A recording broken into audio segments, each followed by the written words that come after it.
تو میرے بھائیوں اور بہنوں، مصیبت عذاب نہیں ہوتی، یہ اللہ کا منصوبہ ہوتا ہے تمہاری تقدیر کو بدلنے کا۔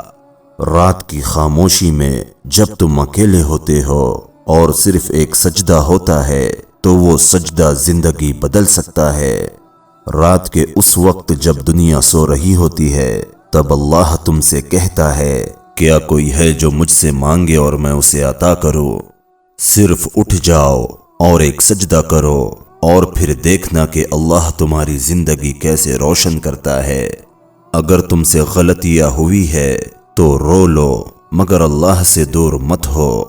شیطان تو چاہتا ہی ہے کہ تم گھبرا جاؤ، لیکن اللہ کہتا ہے، قُلْ يَا عِبَادِيَ الَّذِينَ أَسْرَفُوا عَلَىٰ أَنفُسِهِمْ لَا تَقْنَطُوا مِن رَحْمَةِ اللَّهِ إِنَّ اللَّهَ يَغْفِرُ الذُّنُوبَ جَمِيعًا إِنَّهُ هُوَ الْغَفُورُ الرَّحِيمُ کہ میرے وہ بندے جنہوں نے اپنی جانوں پر زیادتی کی، اللہ کی رحمت سے مایوس نہ ہونا، بے شک اللہ سب گناہ بخش دیتا ہے اور بے شک وہی بخشنے والا ہے۔